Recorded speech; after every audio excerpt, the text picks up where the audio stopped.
Welcome to Focus, a productivity podcast about more than just cranking widgets. I'm Mike Schmitz, and I'm joined by my fellow co-host, Mr. David Sparks. Hey, David. Hey, Mike. How are you, my friend? I'm doing great. I'm pretty chill. I've been meditating lately. Yeah, we're going to talk about that today in Deep Focus. I feel like there are words that need to be said. I'm glad that Yeah. you're doing it. Yeah. Yeah, me too. And of course, you, being the nerd you are, you turned it into a tracking event. So I Yes, want to I talk did. about that too. Either way, yeah, we're the Focus Podcast. We like to talk about the topic of staying on target in a world that's always distracting you. And occasionally we get a bunch of feedback and it piles up and we do these feedback shows. And I really enjoy doing this because it lets us kind of free range a bit, talk about a variety of topics related to focus.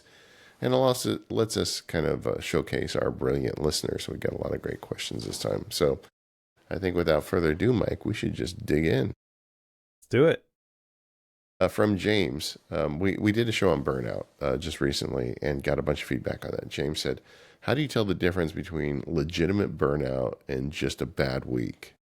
I like that question. That's a great question. I'd be curious to hear your thoughts first on this. I feel like I rated very low on the burnout index. So I really feel like I'm much more inclined to feel like I'm having a bad week than burning out. But I would assume burnout is something more systematic, something more ever present. On the topic of weeks, my daughter recently shared with me her theory that the week is like the World Series, and you need to win 4 of 7 to have a win. And she's got a whole theory. She says, you always win Friday and Saturday, and then you just need to get 2 more wins of those other 5 days, and then you had a good week, And I I thought, you like know what, that. kid, you're pretty smart. Yeah. Yeah. That's a interesting framing, and I'm trying to reconcile in my brain how that might be used to determine, what is a bad week, first of all, and then what's the difference between a bad week and actually being burnt out. I think maybe the cause of this is maybe that motivation or that temptation to label the week as bad. Because when you're explaining World Series in the 4 out of 7, my first initial thought was, well, it's not a very high hit rate. That's Yeah. barely over Yeah. 50%. Would I really consider that a good week if I only followed through on 50% of what I actually wanted to do, had 4 out of 7 good days? And so maybe we mentioned in that episode that the people most susceptible to it are the high achievers and the productivity nerds. Yeah. So maybe we just set the bar a little too high. Maybe we just set ourselves to fall into the gap more often. In terms of the difference between burnout and a bad week, though, I think those could be, that's not an either or situation. That could be both. I think you stack up enough bad weeks and you get to the point where you are dealing with some of those symptoms of burnout. And recalling from that episode that burnout is sort of a spectrum. There's not, one single definition. Now you have entered the land of burnout. Yeah. So I think the weeks are for me just a good indication of, okay, this is what's going on. And if you've got some sort of way of tracking that sort of stuff, you can notice, that's 3 bad weeks in a row. Better be careful, or something's broken. Maybe it's time to make some drastic changes, figure some stuff out. That's how I would approach that. I feel like for me, burnout would be more like the feeling that you've been on the horse too long, right? And like I occasionally find myself doing that. Like I had a really busy 6 months from like October to frankly now, because of a variety of reasons. I released a couple of products I didn't expect to. I've committed to a lot of time in relation to that. So I see myself like in a very busy period, but I also see the end date of that, and I promised myself to slow down the second half of this year, and I think I'll make good on it. But something that got me curious, Mike, listening to you though, is how do you measure whether a week is good or not? What's an alternative to the World Series thing?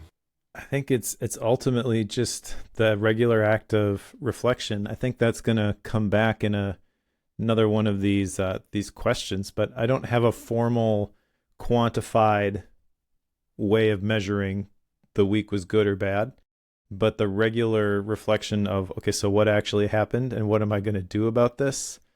What adjustments am I going to make? That is where the magic happens, I think. Yeah. I think for me, the key deliverables are a big piece of it. Like, did I show up ready to record focused podcast? Did I do the things I promised my partners I would do? That's obviously, I think, important, but honestly, I do that stuff. It's very rare that I miss something.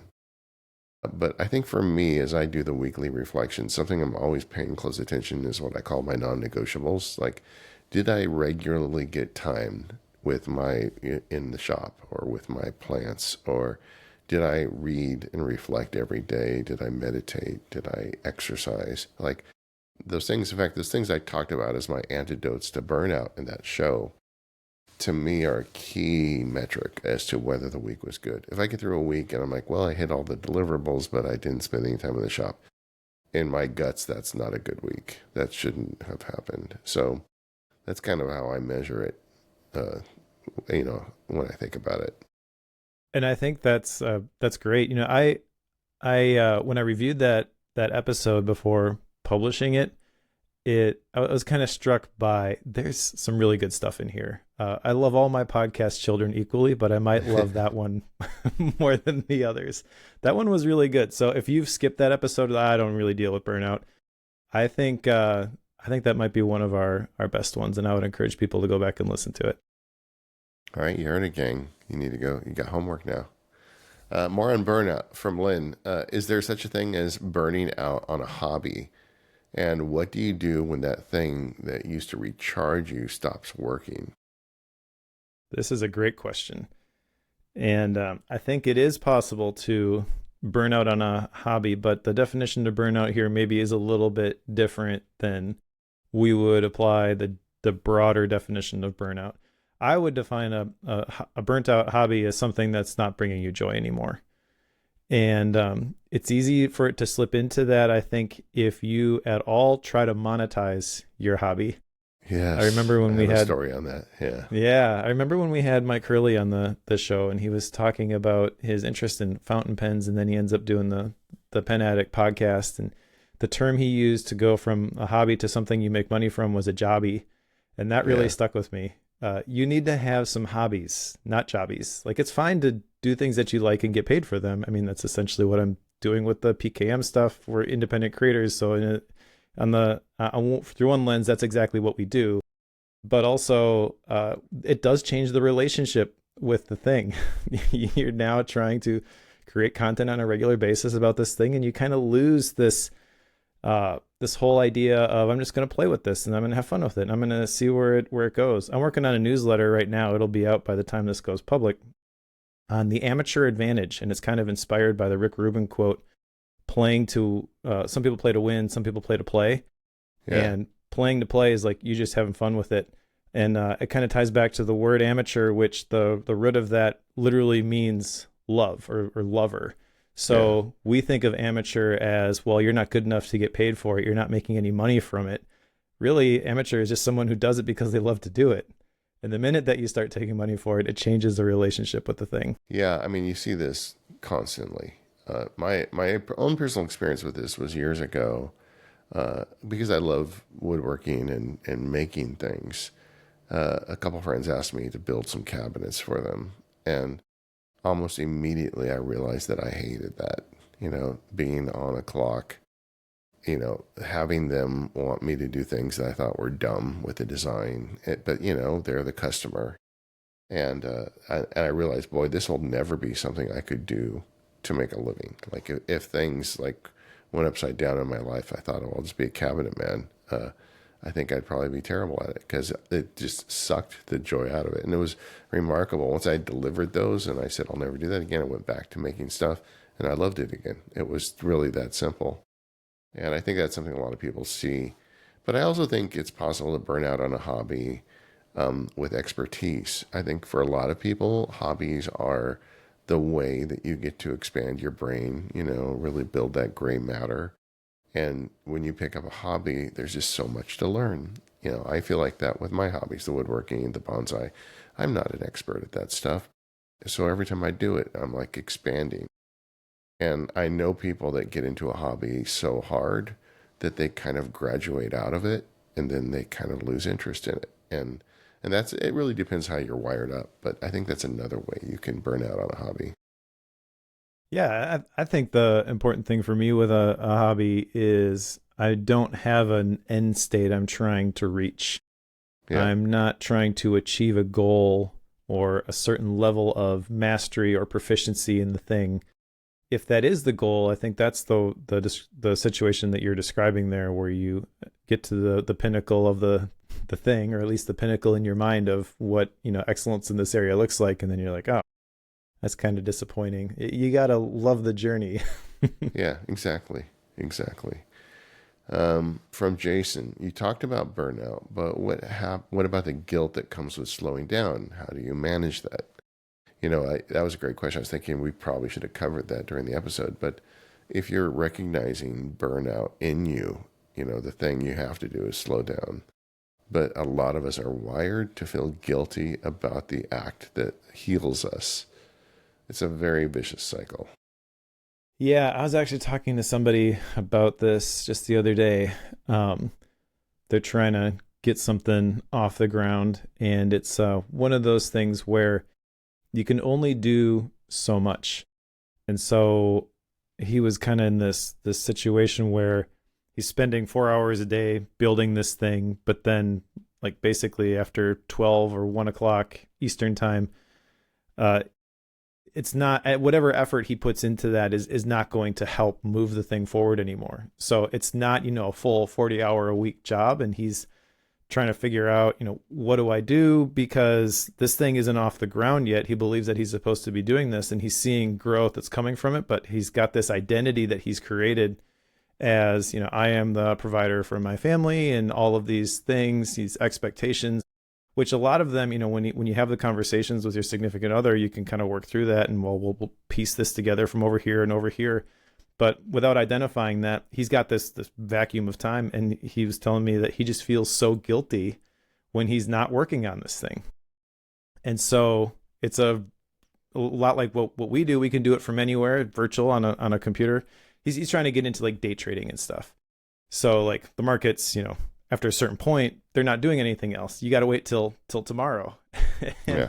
he's trying to, go through all these courses and learn all this stuff. And like, that's good. I've done the same sort of thing on my creator journey the last couple of years, but there's a limit to how useful that stuff is. You kind of just have to get the feedback loops. And when you're in something, there's this temptation, I think, to try to accelerate things by pushing harder.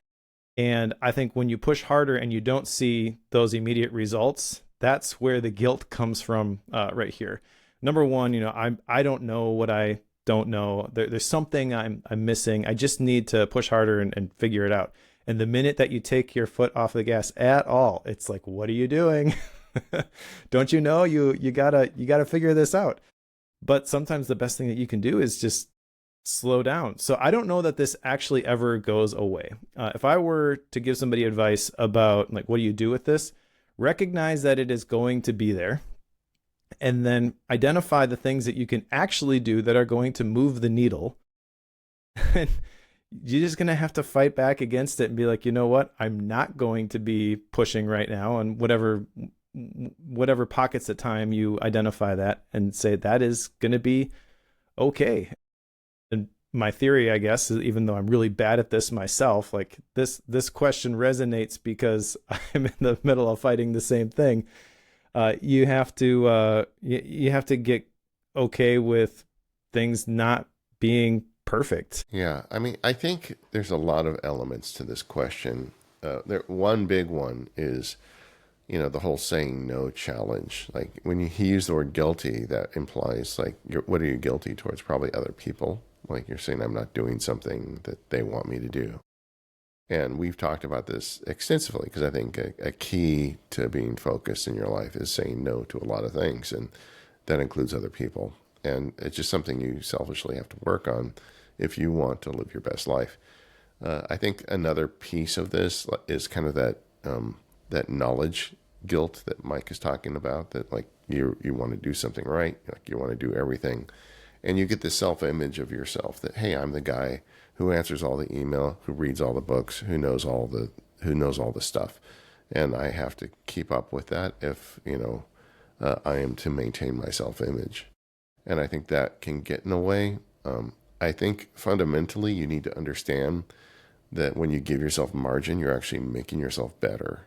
It's like if you were going to go and become fit and you just worked out all day long every day, you would actually wreck your body. The muscles need time to recover in between. And that just applies to everything you do. So I think the guilt you have to let go of, and you have to get to the bottom of what is it, Ralph, that is triggering this for you, and what exactly are you feeling guilty about, and you should address that specifically. But also understand you're doing good here by protecting yourself. You're actually making it more capable for you to support your family. You're actually making you better at what you're going to do, and getting that margin is just absolutely key. Another piece of this that I've noticed is age. I'm in my late 50s now. When I hit my early 50s, suddenly I cared less about what the world thought of me. And it's like a secret language I'll tell young people listening. When you get to a certain age, and just yesterday I was talking to my Pilates instructor, and something came up. She was like, yeah, I said, but do you really care? And she's like, absolutely not. And she's like 65, and I think that it's like a hidden language between people after they hit middle age, where you just don't get hung up on that guilt as much, Mm-hmm. Not only towards other people, towards yourself, towards your expectations. You start to live your life more deliberately because you recognize the imminence of the end, and you're like, well, I better make this work, But Yeah. that's a little insight that I've had personally. I've never shared that on the show, but I feel like there is kind of a thing that happens when you get to a certain age. But the big answer to Jason is there's a lot going on when you feel that guilt. And what I would do is meditate on it, sit down, think about it, get to the bottom of what the source of the guilt is for you, because it's different. We've identified 3 sources just here, and address that. But also understand you're doing the right thing, stick with it, it's okay. And I don't mean by giving yourself margin that you ignore the people around you and you're a jerk, but you don't be a jerk to yourself either. Right. As you get older, your perspective changes. I heard somebody say the other day that when you're 20, you're worried about what other people think. When you're 40, you don't care what other people think. When you're 60, you realize other people weren't thinking about you at all. True. I did with my kids growing up, because we had a lot of dinner table conversations, and a theme that I repeatedly hammered on was whenever somebody acts rude, remember it's not about you, Mm-hmm. And now they voice it back to me. I hear them saying, "Oh, such and such," but I know it's not about me. They like preface it because they've heard me say it so many times, and I feel like as a dad that was a win for me, that I got that drilled in deep enough that they think about that. That is absolutely a dad win. Okay, systems and tools. Next topic. I just kind of put these roughly. From Mark, picking a tool, OmniFocus Things, Notion, Obsidian. At what point does the tool choice matter less than just committing to something? And I would say that at the point at which that insight that Mark had of the tool matters less than committing is at the beginning. Yeah, this is interesting. I'm working on a video script right now on I use different AI tools to to identify outliers in my niche, and usually it gives me ideas based off of these other types of videos that people have made. Most of the time I'm like, I don't really have anything to say about that. Thanks for the suggestions. I'll do something different. But recently there's a whole bunch of stuff about Obsidian versus Claude, and the key there is the versus, right? And the videos that it was surfacing is people basically saying, you don't need Obsidian, just go all in with Claude. And I was like, well, wait a minute, that it's all markdown files. It's not either or. It's just which UI do you want? Yeah. So I've been thinking a lot about this, and I kind of feel like we're at the point now where the specific tools don't really matter. You need to pick a tool. So go ahead and pick the one that fits or resonates or looks the best, like the one that you enjoy using, and then figure out how to use it well. And then don't worry about the other stuff, because Yeah. there's a minimum level that has been achieved for just about every productivity tool on the market, I feel. Back in the day, OmniFocus was the tool because it had these defer dates or start dates, and no other task manager had those. Yeah. Yeah. Almost every task manager has those now. And we keep finding more ways to bolt on additional complexity to these things, which gets in the way of actually doing the work. Yeah, I mean, that what you just said was very insightful. 15, 20 years ago when I got started in this racket, there weren't very many good tools. And so you really had to focus on the few that are good. Now, if you don't have the tool you want, you vibe code it up for yourself. It's just, there's so much abundance of riches here. The way of trouble here, Mark, is when you start comparing features and saying, well, this one does this, but that one does that. I think if you don't know what tool you want, do a quick search for what are the tools people want here. Maybe even feed those to an AI and say, give me decision criteria for deciding between these. Give me help me figure out the questions that are important to me in deciding which tool to use. And then once you land on one, just use it and don't go nuts. I'm experiencing that myself right now. I'm teaching this course using Obsidian and Claude together. So to me, it's Obsidian and Claude. And a lot of the people going to the course are using NotePlan, which is a nice alternative to Obsidian. It's a native Mac app, which I like that. But honestly, when I get down to it, I think I'm just going to use Obsidian because it's working. It's doing what I want. And, I've taught people how to make the transition, but I'm not sure I want to. And it's just one of those things where you just get hung up in the gears that prevent you from doing the work. But, it's a real thing we feel, Mark. All of us feel it. But just, pick a tool. And if you pick a tool, even if it doesn't have all the features, but you master it, that you're going to be fine. The goal is not to be a master of the tool anyway. The goal is to do the work. The goal is to get the job done. And that's the thing, is you got to be clear on what job you are hiring the tool to do. Yeah. If you're clear on that, then I feel like there's less compulsion to jump from tool to tool or system to system, because you understand how the process works. And so when you pick the tool and you figure out how to leverage it in a specific way where it's actually providing value for you, instead of, well, I just got to make more connections and I got to dump more notes in, and eventually that graph view is going to reveal all these insights to me, that payoff never comes. All right, the next question is from I have to say, as an aside, one of my best friends growing up was a Vietnamese guy named I. Everybody called him Al all the time. And when you sent this message to me, you made me think of my old friend. And I was thinking, his name is spelled AI. I'm like, how terrible it must be for you now.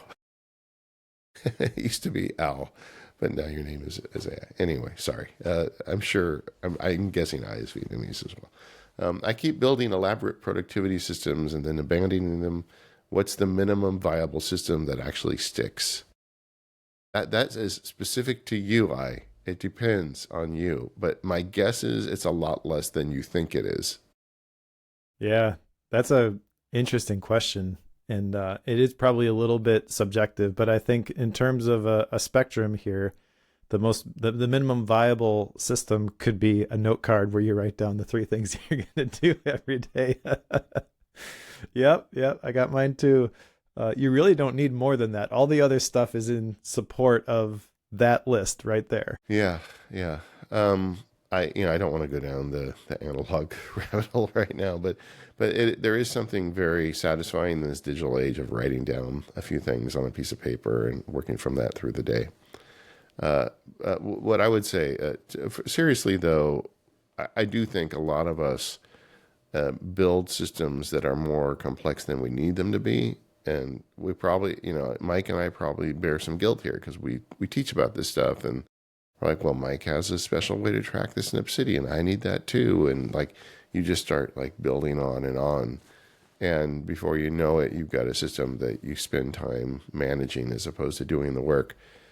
One thing I would ask yourself, especially if you've got a complex system, is like, how good is it at the ultimate goal of you moving the needle on the things that matter?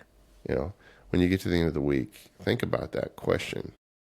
Or like if you have recently changed systems, and you had that fun excitement of changing systems and rebuilding your tags and whatever it is that makes you happy. And then a month later, am I getting any more done now that matters than I was with the old system? And I can tell you from personal experience, usually the answer is no. You know, Mm-hmm. this is just scaffolding you erect around your life that doesn't necessarily help you move the needle. So just be really aware of that constantly, and I think that'll naturally allow you to scale things back to kind of the minimum viable system. And I think that is the goal here is you don't want the most complex system, you want the minimum viable system. Anything that lets you focus on what's important to you is all you need.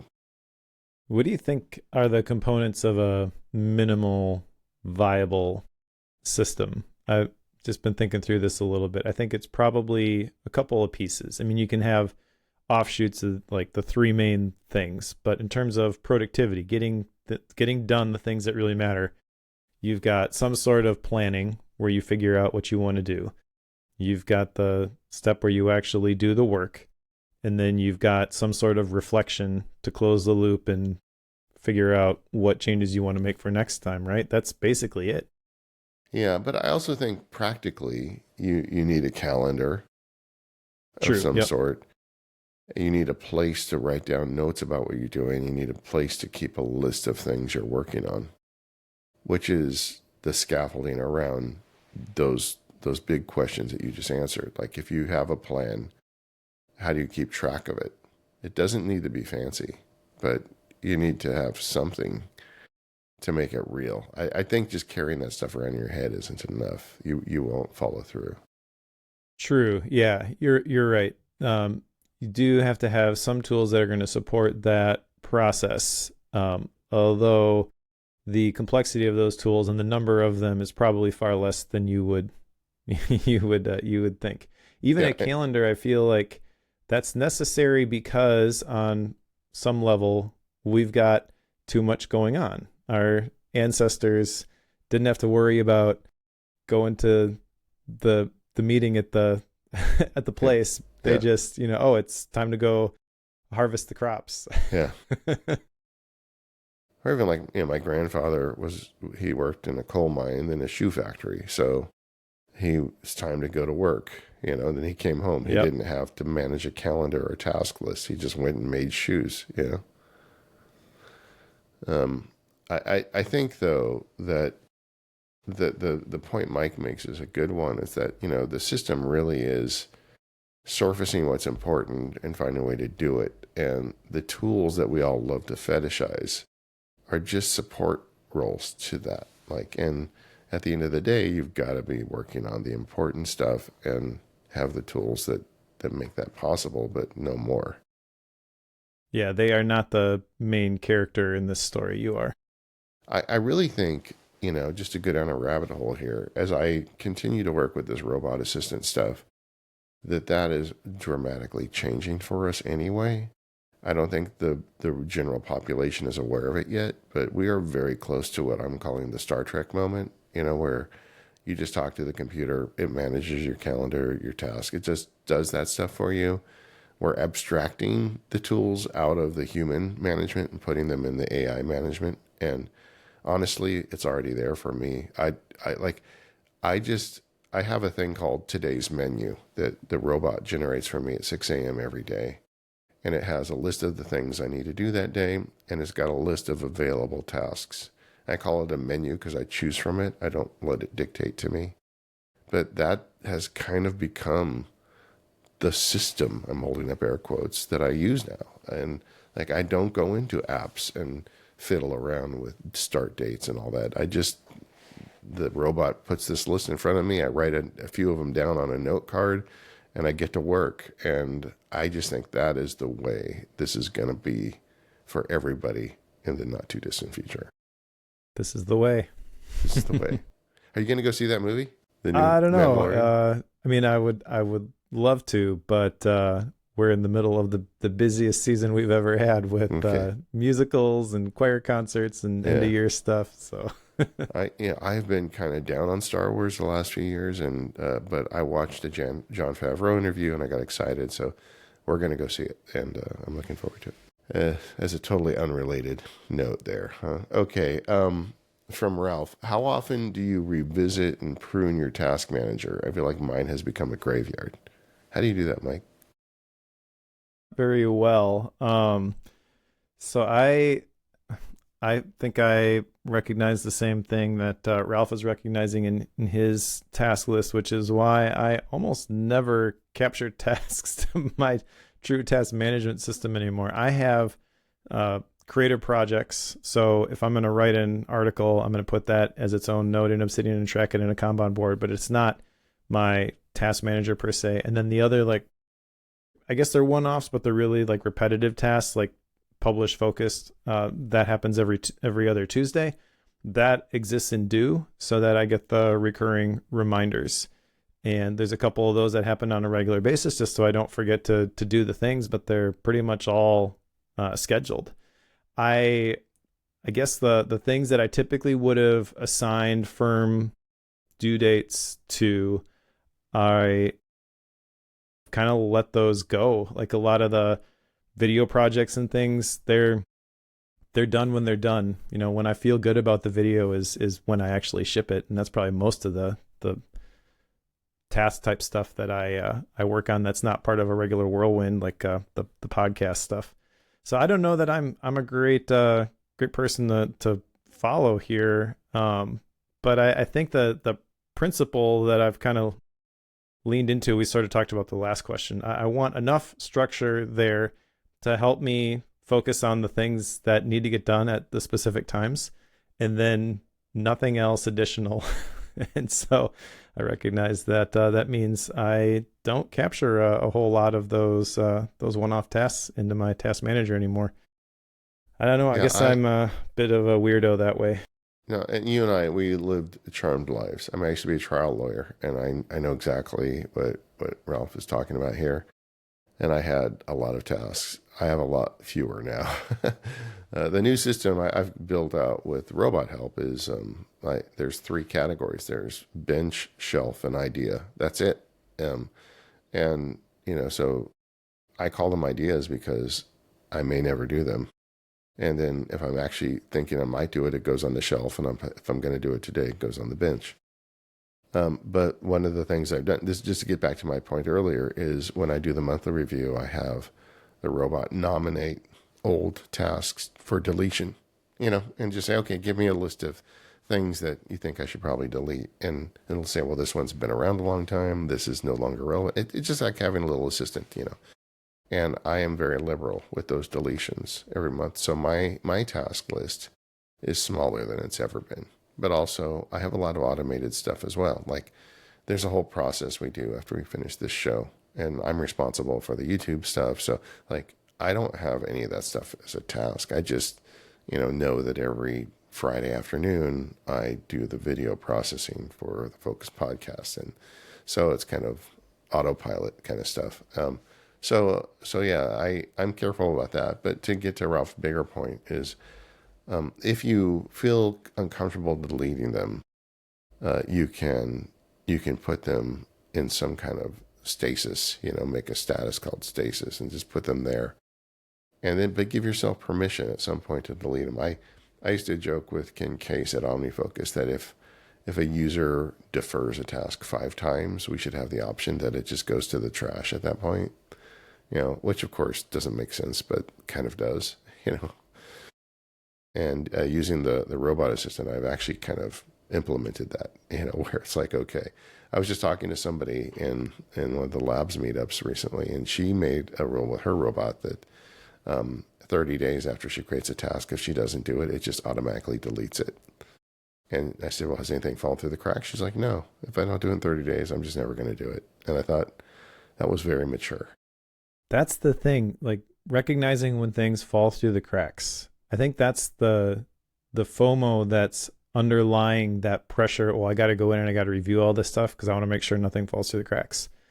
And I guess the question I would ask is, what am I worried about actually happening here? Because my experience when I've tried to keep everything in a fancy system and I'm doing the regular reviews, I'm touching all the tasks and all the projects and things like that. And I'm trying to make sure that I'm GTDing the heck out of everything and it's all buttoned up and ready to go for me. A lot of the stuff that I'm concerned about falling through the cracks is a lot of stuff that I just don't want to disappoint somebody. Yeah.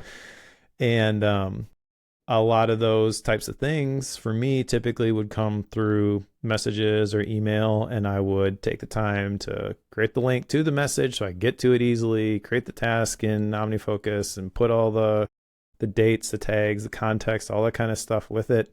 And then I just got to the point where it's like, you know what? I don't really care. Yeah. When something did fall through the cracks with somebody who wants something from me via email, I'm just at this point just apologize and saying, I'm sorry, I'm not good at email. Some people are annoyed by that, right? And there's a little bit of privilege with that, but also I think it's really just clarity. You talked about, I don't want to be the person, I don't want my legacy to be like he was really good at email. I want to be the guy who makes stuff, and you got to make choices about what is actually important here. And then a lot of the complex task management, I feel like for me, is just a temptation to prioritize other people's urgency as false importance in my life. Yeah. And it also becomes a way to avoid doing the hard stuff because, organizing your tags is a lot less taxing than doing your most important work. So you just got to be careful. But Ralph, I would get your machete out and just do it, man. Just delete a bunch of stuff. Who cares? On that note, there's an article that Joan Westenberg wrote about deleting her second brain.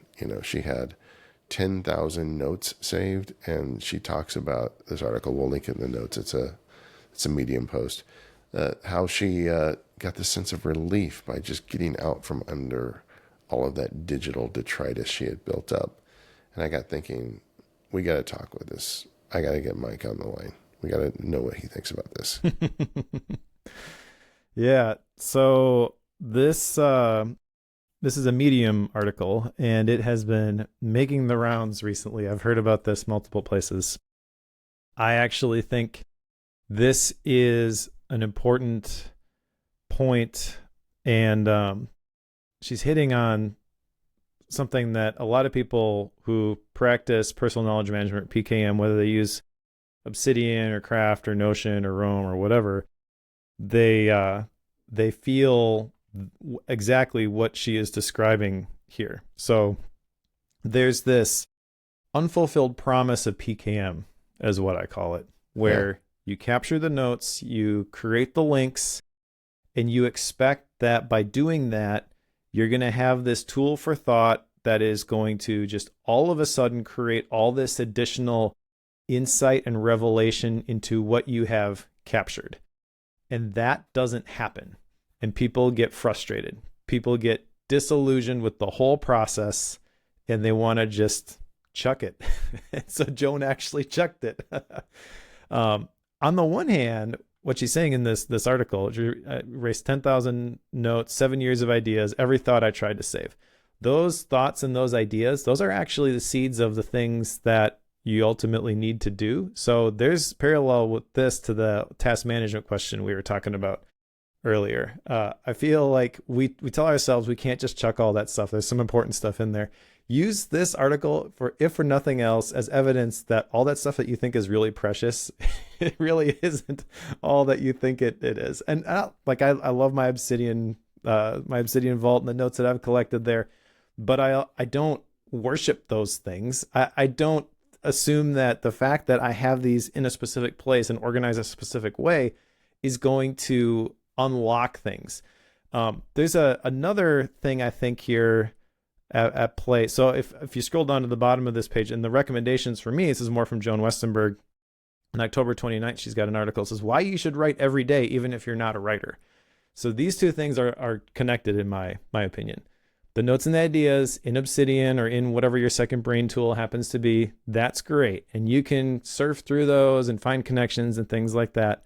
But ultimately, like, the real important thing is that you're producing your own thoughts and your own ideas. You're creating something out of them. And it's not just, well, this is the synthesis of all these connections that I've made.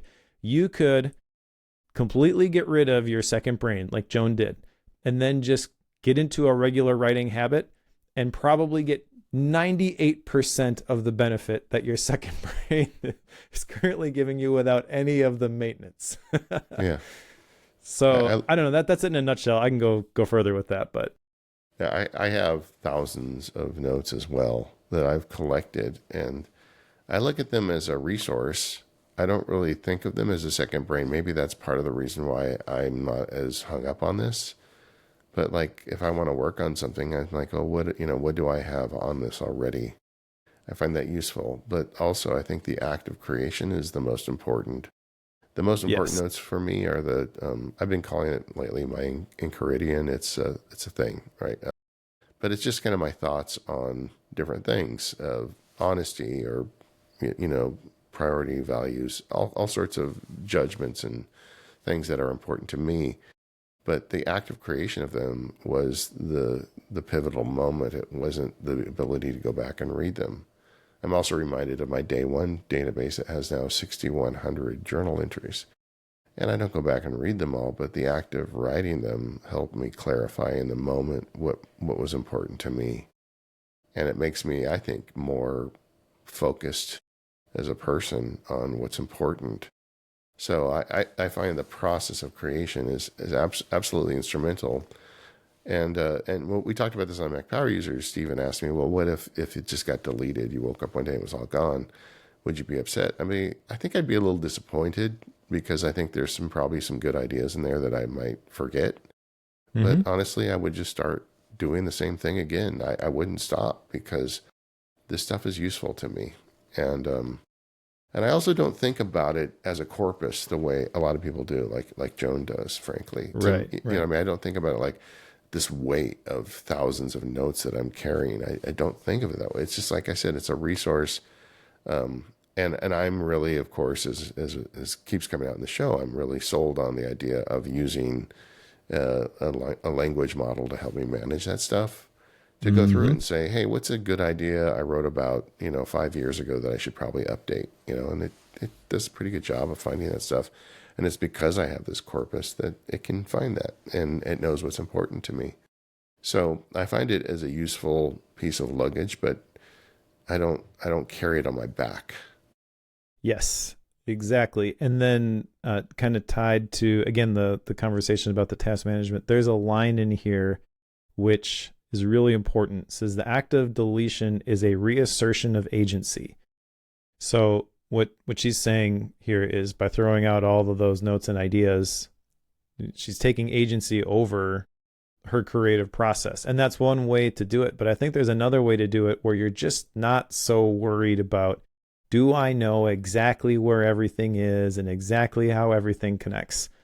The people who use their PKM systems that I've seen to create regularly don't have a very clean, orderly process that they follow. They have a basic process. They have steps to the creative process. But if you look at their Obsidian vaults, it's a complete mess. There's a whole bunch of stuff all over the place that isn't organized. It reminds me a lot of those threads of like the most creative people in history and how crazy messy their desks were.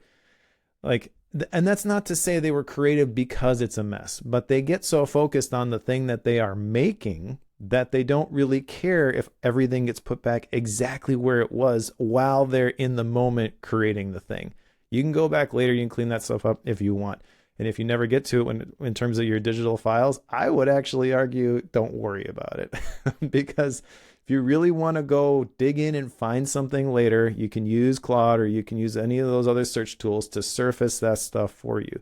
And I'm a big advocate of making intentional connections between notes and using them in the creative process. But I think you don't have to, make sure every orphan note has a link and all that kind of stuff. Sometimes it's just, well, that's in there for now. And if I never stumble upon that again, that's okay. Yeah. I definitely am not going to waste time pruning through that. Yep. And that's a great way to describe it, is wasting time. Sounds a little bit aggressive maybe with the whole idea a couple of years ago about it being a digital garden and you got to tend to it. And like there are a lot of people talking about that whole metaphor. And I think there's an element of truth to that. But it's so easy to go from this is actually productive and helping me think to this is just a complete waste of time. And you can feel the moment that it switches, because it goes from something where you're just kind of curious and you're following the trail to, oh, I got to maintain this thing. Yeah. And see, again, though, if you combine it with an AI, that's such an unlock, because it does the maintenance for you. Like when I want to write a newsletter, I say, I'm going to write a newsletter, surface, ideas I've had in the last 30 days and surface things I've put on the bench, and just, give me ideas. Because every time I have an idea for one, I write down some notes on it. I mean, just as an example, when we finish this podcast, I'm going to give it the transcript and say, did I talk about anything in this episode that would be a good newsletter? And if I did, it'll give me a list of 3 or 4 things. I say, okay, items 1, 3, and 5, and it'll take what I said in the transcript and make a general outline and save it. So then when I go to write a newsletter, I say, well, surface some newsletter ideas. Oh yeah, I remember I talked about the thing on focus. I want to turn that into a newsletter. Pulls out the record and I write the newsletter, So the maintenance is handled by the robot. I'm sorry, gang. I feel like I'm talking about this too much, but it's just been transformative for me in letting me have these types of tools without the burden of them on my back. Yeah. Okay. We also got feedback on this. Eduardo wrote in, I have hundreds of notes I've never looked at again. At what point does a second brain become a second attic? I like that term, by the way, Eduardo. That is a great term. And it's very accurate for, I think, how most people think about their PKM systems. And I think that it's okay. I think it's completely fine not to look at those notes again. If you know where they are, you know how to get to them when and if you ever need them, that's great. I think when it comes to your PKM system, and I'll just talk about Obsidian specifically because that's how I use it, or the tool that I use for this sort of thing. There's got to be an output. So as long as it's not slowing you down trying to find those things so that you can make something out of the notes and ideas that you've collected. Maybe you're not referencing every note. Maybe you're not looking at every relevant note when it comes time to write about something. That's completely fine. You don't have to try and cram everything into every piece that you would ever write. But that's the criteria I would use is it getting in the way of me creating things, doing the thinking? And that's really what writing is. I mentioned that other article on Joan's piece, the recommendation that Medium had for me, where she's advocating that even if you're not a writer, you should be writing every day. And I believe that. I think thoughts disentangle themselves through lips and pencil tips. And I would also add clicky keyboards. But if you want to, dictate to Super Whisper or something like that, totally fine. But that process of outputting your own original thoughts about whatever the topic is, that's how stuff gets codified. That's how you really, it becomes part of your first brain where you can reference that stuff in the moment. That's really where the value lies. And so I think we put too much pressure on ourselves and we spend too much time worrying about, how does my graph view look and is everything nice and neat and organized? And the truth is that whole act of creating is messy. You need enough structure to alleviate the resistance that you're going to feel when you sit down to write, and then it should just get out of your way. You don't want it to be too messy where it's a distraction, but also like, who cares? Amen. I have nothing to add to that, Mike. You want to move on to shiny new objects? Okay, I bought myself something. I'm going to call this a focus tool. It is spring. I have a little bonsai collection, and spring is a busy time when you own these trees because you got to prune them, and this is the best time to do it. I got these pruning shears I don't know, like 10 years ago. I don't remember I got them, but they were cheap and they always fight me. They just don't do a very good job, and I've been dealing with it forever. So last week I bought myself a nice pair of Japanese-made bonsai pruning shears, and I consider this a focus tool because when I work on the trees, I don't listen to podcasts. I just sit there and work on the trees, just like the things I do in the shop. I try to keep my mind empty, and that is sometimes where my best ideas come from, is the mindless process of pruning a little tree. And so that's my new focus tool. A really nice pair of pruning shears. These will be the ones that I keep for the duration. David's making happy little trees. There you go. Awesome. I've got a shiny new object as well. It is a Pulsar coffee brewer. Now, there is context to this. A couple of years ago, I went to a coffee roastery. There is a roaster in Wisconsin in a town called Nelsonville, which has 161 people. The name of the roaster is Ruby Coffee Roasters, and they roast really, really good coffee. These are premium beans. They have a subscription service, which I've been subscribed to for probably 10 years at this point, because they're a local Wisconsin business and the coffee is really good. So I can order a bag. It shows up the next day, super fresh.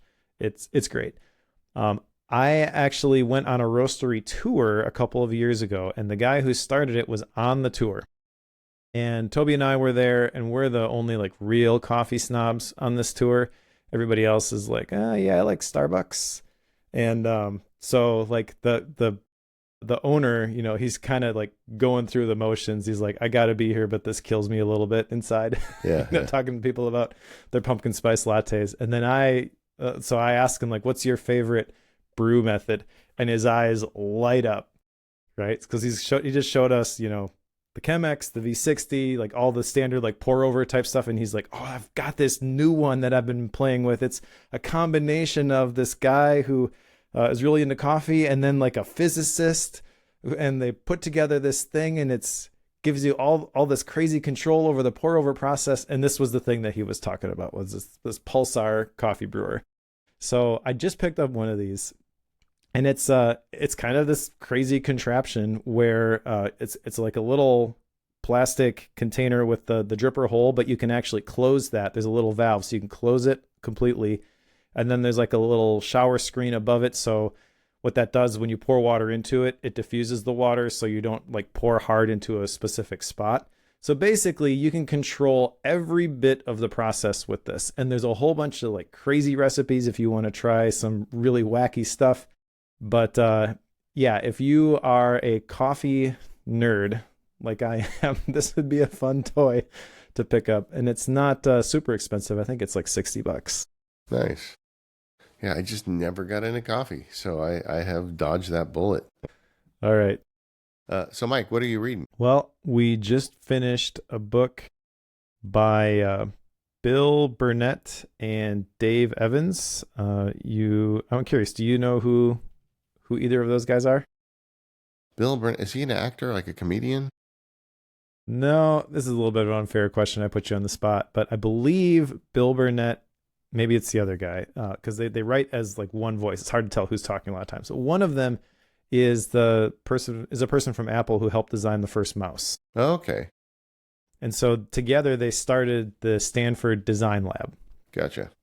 And they've recently gone from, well, I say recently, but the shift over the last 30 years has been from designing products to other places that you can apply design principles. And they have written a couple books about designing your life, and their most recent one we covered for Bookworm, and that is How to Live a Meaningful Life. So this is an interesting book, and it's very much in line with a lot of their more recent stuff. I'm trying to think of what the other book that we covered was. Maybe it was Design Your Life. And really the whole idea here is that you have agency in deciding the type of life that you're gonna live. This one's interesting because they basically taught people these principles, and then they open it up with a story about this woman who got her moment of clarity. This is what I want to do. She made these changes. Then she came back to them after they were speaking at a conference, and she's like, I'm still miserable. What gives? And so this one's really about not finding your purpose, but like, or not finding like an overall life purpose, but finding purpose and meaning in the day-to-day moments. So if that is something that you're interested in, this is a good, fun, entertaining read. It's about 200 pages, but there's a whole bunch of, I guess, action item type stuff at the end of every chapter. They've got different, try stuff sections where they have these different little exercises that you can try to implement some of the stuff that they're talking about. I like it. I recommend it. And these two guys, I've heard them on podcasts and stuff before. You can just tell they really love what they do. They love the topic that they're talking about. So if nothing else, it's a pretty short read and it's a pretty entertaining read. So it's got a thumbs up from Mike Schmitz. It's got a thumbs up. Yep. All right, I'm going to order it because it sounds interesting to me. My book is also design related. It's called The Good Eye. It's by Jim Tolpin and George Walker. It's another furniture design book, but it's more generic. It starts out talking about general design principles and what to look for, and it's beautifully made. Anything that they make at Lost Art Press is always, it's like these are books like they used to make books, the hardcover and really well bound and printed. Great typography, great layout, and of course, a book called Good Eye should have good layout. And it's got lots of good diagrams if you're interested in that kind of stuff. I don't know that it's going to have a whole lot of appeal to our audience, but it happens to be the book I'm reading right now. Nice. And looks great, just from what you've shown of it on the video feed. I guess we should mention that, if you want the video feed of these episodes, we've got a YouTube channel, so you can go check it out. But that's the type of book I want to, when I write a book, I want it to look like that. Yeah. I want it to be that sort of cover and all the custom typeface, cool drawings and sketches, all that type of stuff. Yeah, why not, man? Do it right. So we are the Focus Podcast. You can find us at relay.fm/focused. We'd love to have you check it out. If you can join Deep Focus if you want to get the ad-free extended version of the show. Today we're going to be talking about meditation and Mike's newest experiment. Thank you to our sponsor today, Squarespace, and thanks to everybody listening. Mike and I love making this show. We love having you listen to the show. Have a great week, everybody. We'll see you next time.